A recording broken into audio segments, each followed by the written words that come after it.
the question once.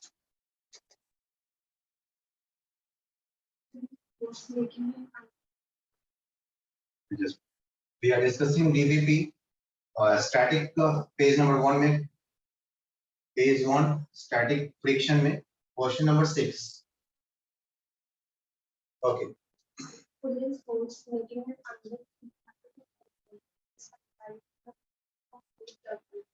Okay.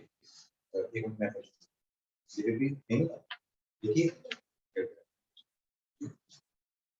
Given a pulling force making an angle theta to the horizontal is applied force to the horizontal is applied force is applied on the block of weight W placed on the horizontal table.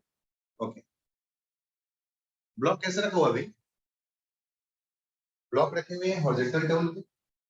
Block is placed horizontally. The block has the weight W means m into g. जब भी weight रहेगा तो हम बोलेंगे m into g. Pulling force making angle theta to the horizontal. भाई horizontal से जो pulling force है, force of pull हमने कल देखा था. The force of pull is making angle theta with it. Horizontal के साथ theta angle. If the angle of friction is alpha, now the angle of friction की बात की जाए. Then the magnitude of force required to move the body is equal to angle of friction. Angle of friction क्या होता है अभी?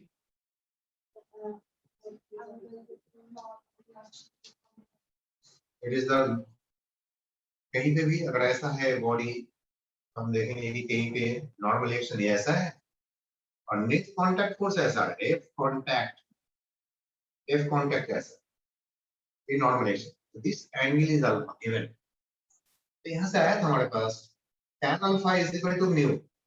We will use this way. Tan alpha is equal to mu. Angle of frictions के लिए हमारे पास क्या आए the value? Tan alpha is equal to mu. So what is alpha? Tan inverse mu. या फिर tan alpha is angle of friction के form. ऐसा आ गया था. हमने देखा था यहाँ पे इसको सॉल्व कर दिया. तो जब भी angle of friction आएगा तो you just use this value. Use it when angle of friction is given. When alpha क्या है? Angle of friction. Mu is the coefficient of friction, standing friction. So whatever the condition of it. ठीक है? अब हो जाएंगे. तो बाकी ये तो वैसा ही है. पुलिंग वाला केसेस है. यहाँ पे तो आपको मिल ही गया होगा नॉर्मल एक्शन. पहले तो फोर्स पुल का एक कंपोनेंट आ गया. कितने कंपोनेंट आ गए इधर? Sine theta. इधर कंपोनेंट क्या आ गया भाई? F cos का पुल का जो cos कंपोनेंट है इस तरफ आ गया. And obviously force of friction is this way. Fs क्या करना है इसमें? To move the body, बस स्लाइड करना है. Just इसको स्लाइड करना है. तो स्लाइड करने के लिए हमें इसकी मैक्सिमम वैल्यू को लेकर के चलना पड़ेगा. मैक्सिमम वैल्यू की वैल्यू क्या होगा? mu into normal action. पर इसने यहाँ पे चेंज कर दिया है. नॉर्मल एक्शन इज n में मालूम चल गया. W के फॉर्म में भी नॉर्मल एक्शन को लिख सकते हैं. क्या आ जाएगा? n plus f full sin theta so equal to W है ना. n की वैल्यू यहाँ से f full sin theta minus W minus है ना. अब तो बड़े आराम से हो जाएंगे. बस हमें जहां भी म्यू की वैल्यू है वहां पे हमें क्या रखना भाई? tan alpha. tan अल्फा अगर हमें sin cos के फॉर्म में कहीं tan के फॉर्म में आता है ऐसे कुछ भी कम आ जाएगी. करके देखिए.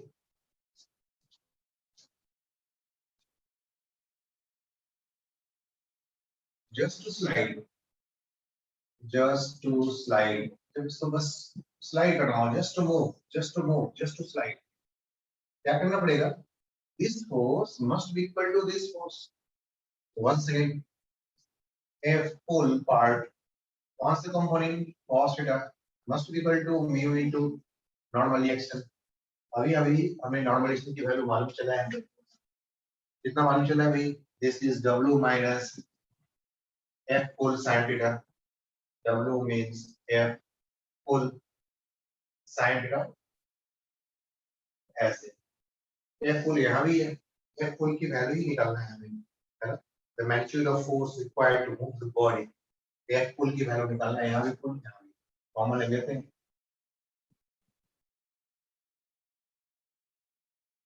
it is the cos theta minus mu बोलिए तो माइनस के साथ प्लस हो जाएगा अभी mu sin and is equal to mu into the I think here next F full बोलिए क्या आएगा cos theta mu is equal to tan alpha mu is tan यहाँ पर tan alpha से इस्तेमाल करते हैं mu is tan alpha sin theta और फिर यहाँ पे is equal to भी है mu means tan alpha से फुल की वैल्यू है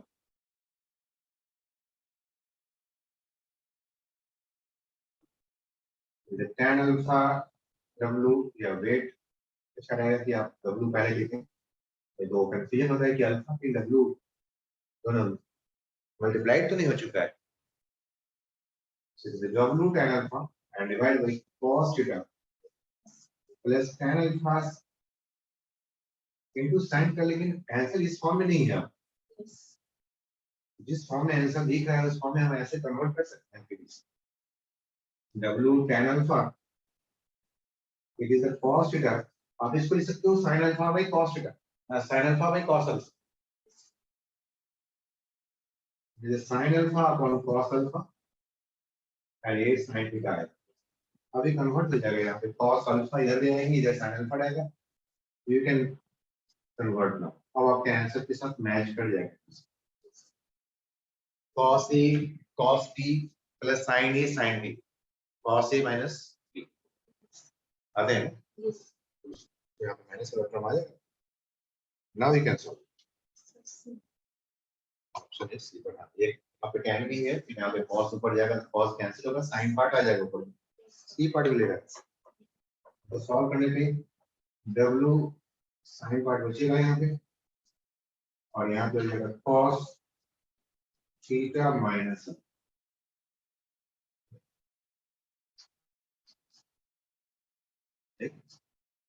यहाँ पे यूज कर लिया इसको cos a cos b plus sin a sin b is equal to what cos a minus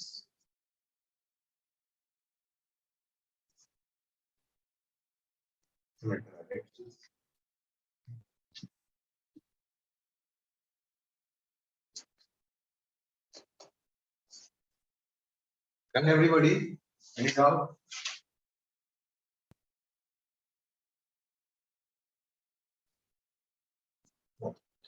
Read the question once.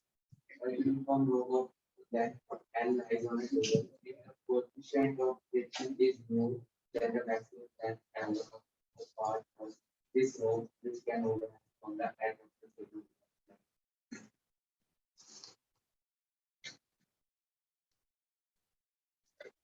There is a uniform rod of length L. Uniform मतलब सभी जगह density एक समान ही है. L length की है. Lies on the table. If the coefficient of friction is mu, तो कहीं पे टेबल पे है और force of friction भी है यहाँ. Coefficient of friction mu है. Then maximum length L1 of the part of the rope which can overhang from the edge of the table is sliding down. चलो मैंने rope कितना मोटा बना दिया कि अब इसको flexible नहीं कर सकते. नहीं. तो should I change the diagram? पूरा diagram change करने के बाद मुझे लग रहा है अब वो पैराग्राफ लिखता है टेबल फॉर्म करना है ऐसे और अब हमने रोप को दिखाना है तो चलो रोप को हमने यूनिफॉर्म रोप कैसे दिखाते हैं यहाँ पे कुछ पार्ट यहाँ पे hanging part some part is hanging part ऐसे कर लेते हैं यूनिफॉर्म रोप है यूनिफॉर्म रोप फ्लेक्सिबल रोप होते हैं ना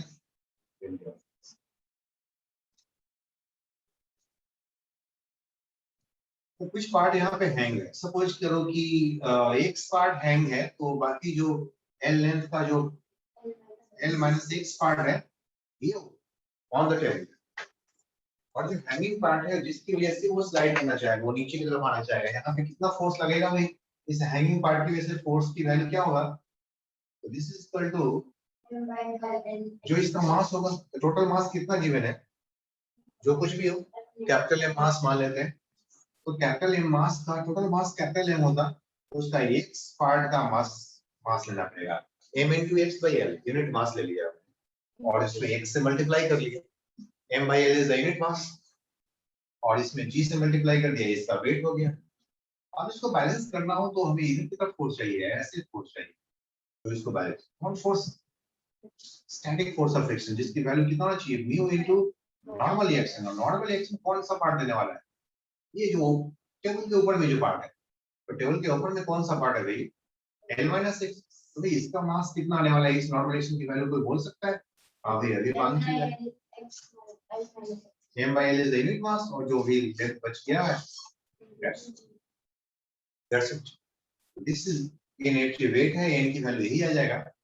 अब हमें इसको बैलेंस करना हो और बैलेंस, तो बैलेंस करने के लिए अपना काम हो गया, बैलेंस करने के लिए क्या किया, this force must be equal to this means Fs max must be equal to m by l x into g, और Fs max की वैल्यू का mu into normal reaction, और नॉर्मल रिएक्शन की वैल्यू आ रहा है m by l minus x into g, तो इसको solve करने पे आपका प्रॉपर आंसर आ जाएगा। जो चीज आपने खुद से कंसीडर किया जैसे कैपिटल एम टोटल मास, तो इसमें इंक्लूड नहीं रहेगा, हट जाएगा, जी भी हट जाएगा, x की वैल्यू कैलकुलेट करना है, we can find it, get the value.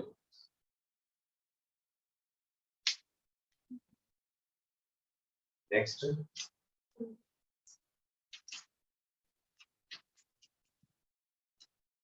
Let's move to 25, next question, page number 2,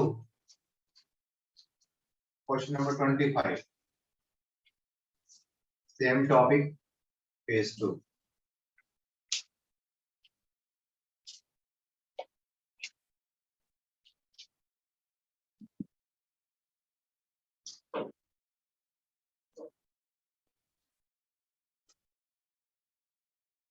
I hope के आंसर आ गए होंगे, सॉल्व कर लो भाई, इसका आंसर मैच कर लें, सिंपल ही है।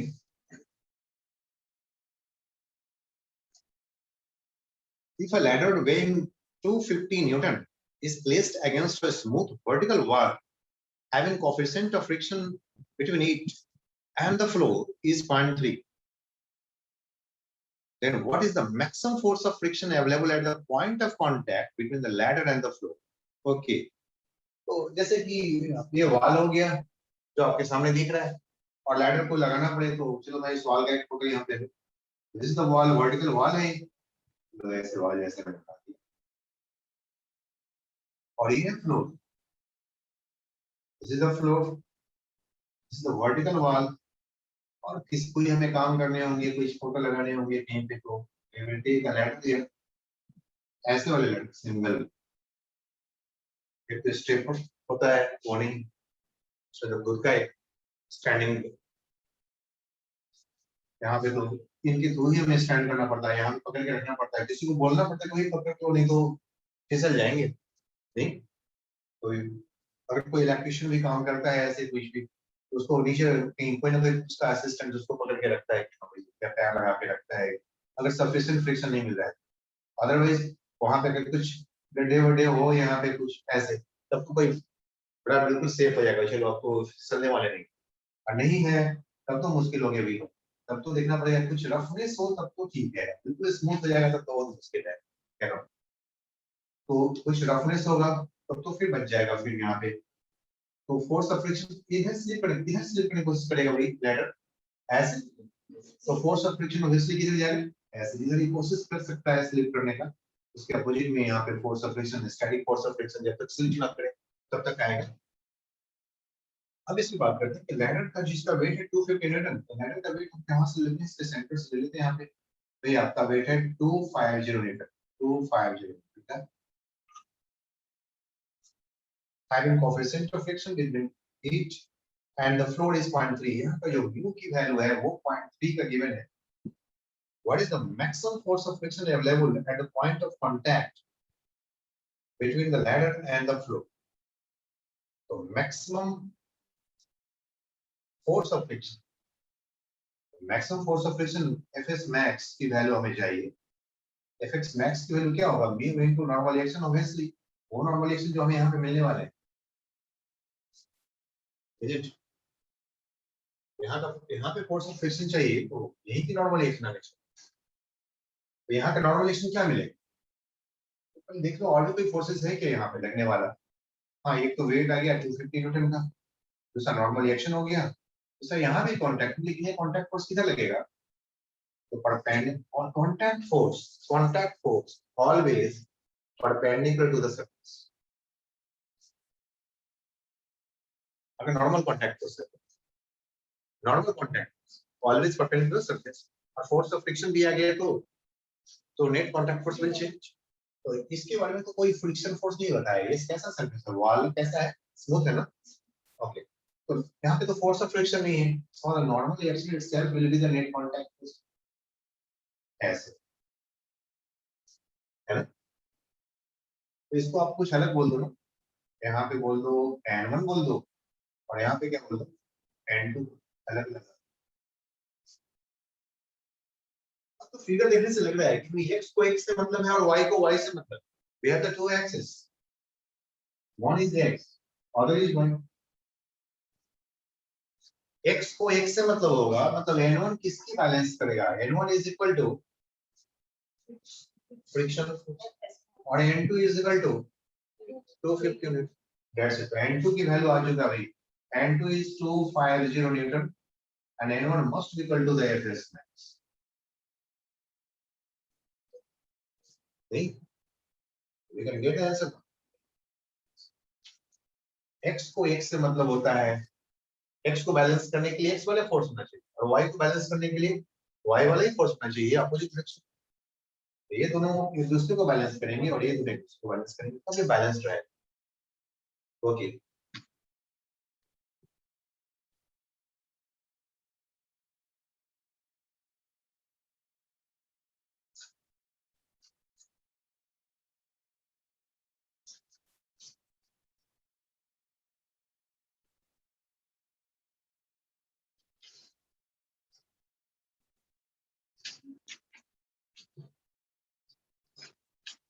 आ रहा है क्वेश्चन से? 75.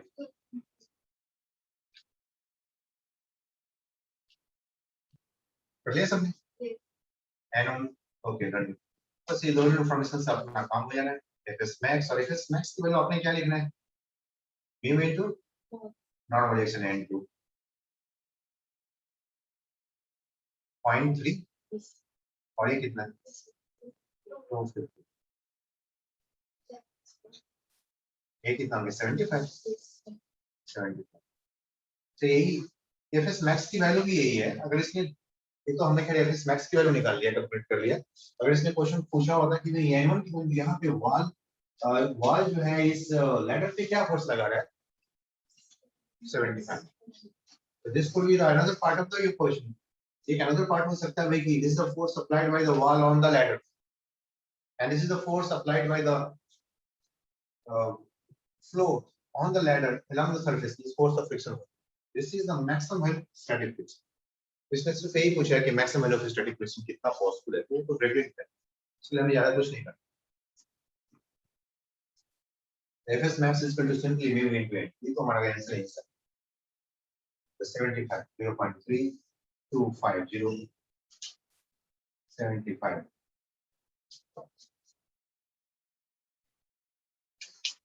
Next, the kinetic friction, question number 2.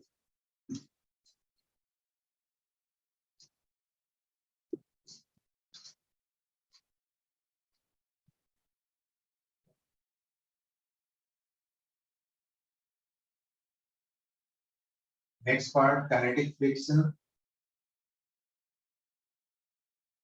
phase 3, question number 2. See it, everybody.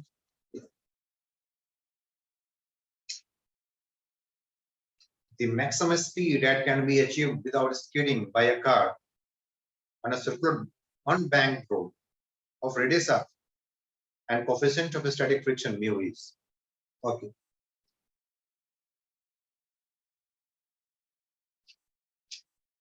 अब इस पे क्वेश्चंस करने के लिए मैं आपको कुछ थ्योरी दूंगा, है ना?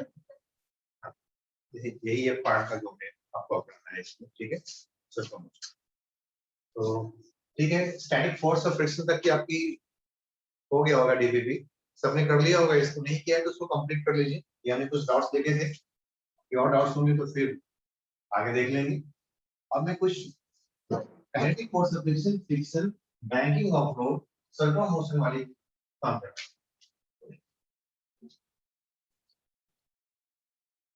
ये चैप्टर में पिछले कई चैप्टर्स के पार्ट्स इंक्लूड हो जाते हैं। Now our topic is circular turning.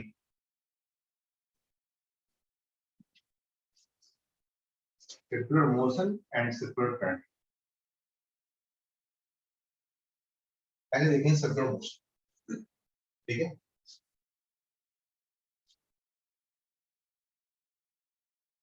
We have the two types of circular motion. One is uniform circular motion. One is uniform circular motion, and other is non-uniform circular motion. We have the two types of circular motion. One is uniform circular motion, other is non-uniform. देखिए, मैं uniform circular motion में क्या होता है कि speed always remains constant. Circular path तो दोनों का ही एक ही जैसे हो। नॉन यूनिफॉर्म में ऐसा नहीं कि नॉन यूनिफॉर्म में वो जीग जैग पाथ पे जाने, दोनों का पाथ कैसा है? सर्कुलर ही है। लेकिन जो नॉन यूनिफॉर्म सर्कुलर मोशन है और यूनिफॉर्म सर्कुलर मोशन है, दोनों में फर्क ये है कि यूनिफॉर्म सर्कुलर मोशन का जो स्पीड है वो ऑलवेज कांस्टेंट, और नॉन यूनिफॉर्म सर्कुलर मोशन का जो स्पीड है ये always variable. Speed is variable, speed is variable. भाई इसकी स्पीड आइदर आप इंक्रीज कर सकते हो आगे, ये देखो मैंने जो नेक्स्ट जो एरो है जो स्पीड को लेकर के है, उसकी वेलोसिटी को लेकर के है, उसकी मैग्नीट्यूड को मैं इंक्रीज कर दे। ओके, इट इज शोइंग, क्या शो कर रहा है भाई? Increasing speed. क्या शो कर रहा है? Increasing speed. ये जो है हमारे पहले इसका स्पीड v1 है, फिर क्या है v2 है, फिर क्या है v3 है। मैंने यही तक लिखा है, आपको यही तक के लिए ऑब्जर्व करना है, आगे नहीं ऑब्जर्व करना है, फिर सर्किल है ना, फिर आपको लगेगा कि अच्छा स्पीड डिक्रीज तो नहीं करना, नहीं। तो हमारा ऑब्जर्वेशन यहाँ से सर्किल के यहीं पे हो गया खत्म। यहीं से हमें इसके बारे में जानना है कैसा भाई? Increasing speed, it is increasing speed. मैं डिक्रीजिंग स्पीड का भी डायग्राम ड्रॉ कर सकता हूँ, आप भी कर सकते हो। डिक्रीजिंग स्पीड में क्या होगा? कहीं ये जगह पे पॉइंट ले लीजिए, सपोज हमारे points A in order, A B C in order points है। तो सिमिलरली अब हमारे ये पॉइंट्स की जगह स्पीड हो, बी पॉइंट से अभी स्पीड कुछ कम हो गए, सी पॉइंट से फर्दर और कुछ, what is this? Decreasing speed. So it point A, point B, point C, v1, v2, v2, decreasing speed. सबसे पहले तो हमें identification of this two types of motion करना है। तो आइडेंटिफिकेशन में बिल्कुल मालूम चल जाए both of these are non uniform. दोनों ही कैसा भाई? Non uniform. But what will happen in the circle uniform circummotion? The speed always remains constant, so you must have to put the same length of the arrow, है ना? Equal length, equal speed को show करता है, magnitude। But किसी भी case में हमने direction को कांस्टेंट नहीं रख पाए। भाई डायरेक्शन कांस्टेंट हो जाता है तो सर्कुलर मोशन होता ही नहीं, मोशन स्ट्रेट लाइन हो जाता है। So velocity is always changing, velocity is always changing. इसकी वेलोसिटी क्या कांस्टेंट है क्या? No no, velocity is, speed is constant but the velocity is always changing. Velocity is continuously changing,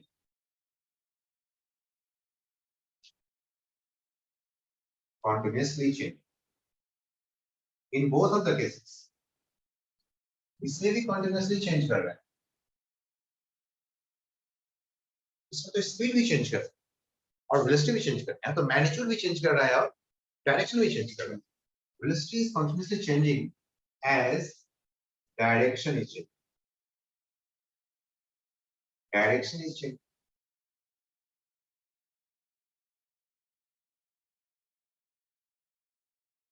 Direction keeps changing.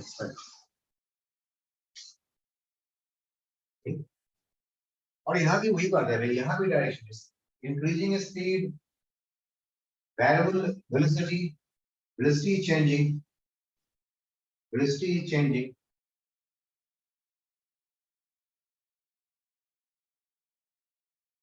In both direction में भी और magnitude, in both magnitude and direction. Magnitude भी change होना, तब speed change होना, direction change होना, direction change होना, direction में भी change होना. Change in velocity is called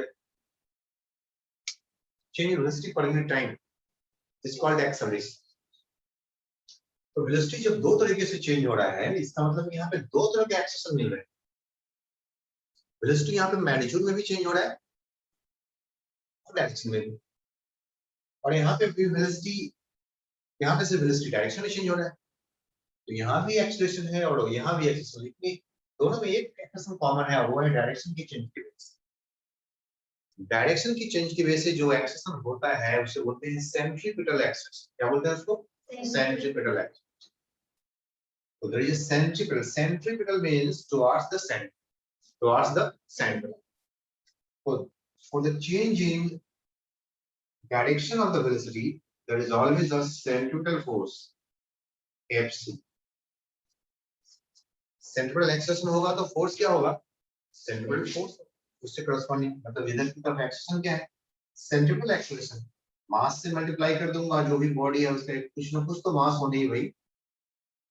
body will have some masses, mass से अगर मल्टीप्लाई कर दूंगा तो फोर्स Fc आ जाएगा. Fc must be equal to mass into acceleration. Centrifugal नहीं बोला था मैं, सेंट्रीपिटल बोल. Centripetal force means towards the centre. Centripetal means towards the center. है ना? सेंट्रीपिटल का मतलब क्या होता है? टुवर्ड्स द सेंटर, सेंटर की तरफ. और नेट फोर्स हमेशा किधर होना चाहिए? सेंटर की तरफ. सेंटर यहाँ पे है ना, तो सेंट्रीपिटल एक्सिस हमेशा जब यहाँ पे होगा तो इधर होगा, जब यहाँ पे होगा तो इधर होगा, जब यहाँ पे होगा तो इधर होगा. किधर होगा हमेशा? सेंटर की तरफ. It is always around the centre, towards the centre. तो AC है तो FC भी है, क्योंकि AC और FC में बड़ा सिंपल रिलेशन होता है. What is the value of the FC? It is the mass into AC. Formally, this is known as the centripetal force. What is this? Centripetal force. Centripetal force. And centripetal acceleration. इसको क्या बोलेंगे भाई? Centripetal acceleration. Centripetal force and centripetal acceleration. AC. Centripetal acceleration. Centripetal force and centripetal acceleration. AC is equal to. और यहाँ पे क्या आने वाला है? तो यहाँ भी डायरेक्शन भी चेंज हो रहे हैं. तो ये कॉमन तो जो यहाँ पे है ना वो यहाँ भी है, जो यहाँ पे है वो यहाँ भी है. एक चीज कॉमन है. तो भाई यहाँ भी आपके पास भी सेंट्रिपेटल फोर्स है टुवर्ड्स द सेंटर, आपके पास भी सेंट्रिपेटल एक्सेलरेशन है या सेंट्रल फोर्स है, आप जैसे मर्जी वो बोल सकते हैं. आपके पास AC है इसलिए आपके पास FC भी है, FC है, FC. स्पीड कम हो या ज्यादा हो, इंक्रीजिंग स्पीड हो या डिक्रीजिंग स्पीड हो, it does not matter. Direction is changing means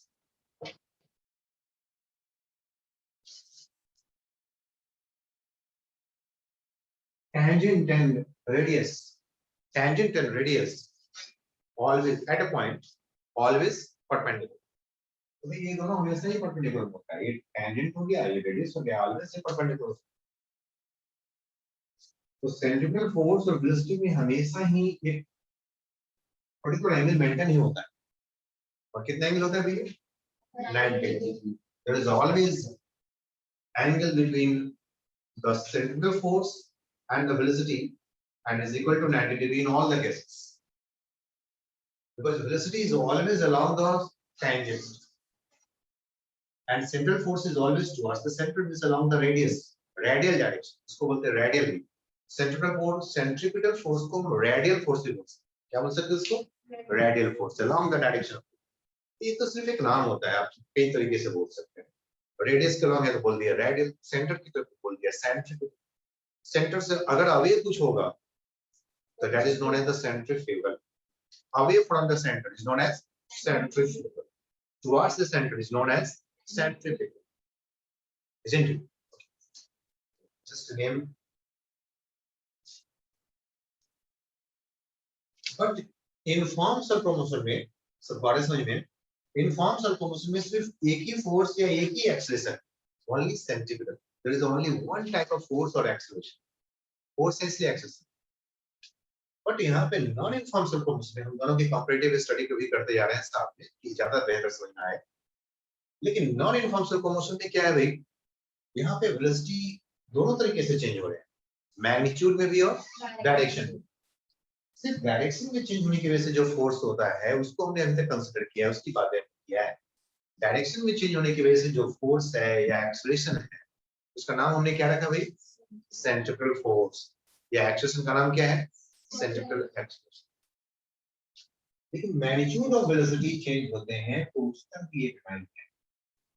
magnitude of velocity किसके अलावा? तो स्पीड ऐसे चेंज हो रहा है, इधर बढ़ो, इधर बढ़ो, इधर बढ़ो। मैग्नीट्यूड ऑफ वेलोसिटी चेंज होने से जो फोर्स मिलता है उसको बोलते हैं टेंजेंशियल फोर्स। क्या मिलता है उसको? Tangential force. Why this name tangential comes?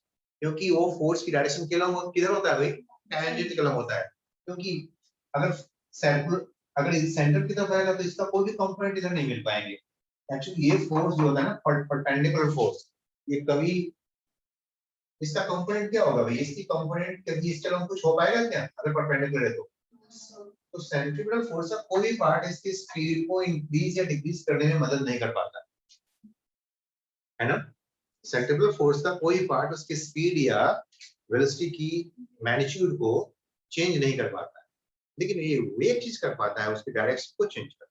सिर्फ वो क्या कर पाता है? उसकी डायरेक्शन को चेंज कर पाता है। इसकी स्पीड को चेंज करना हो तो वही फोर्स की रिक्वायरमेंट चल पड़ेगा। हमें ऐसा इसके लॉन्ग ही एक फोर्स चाहिए, यहाँ पे वो ऐसे लगा, यहाँ पे आ गए ऐसे लगा, यहाँ पे लगे सब जाके कि इसकी स्पीड क्या होगा?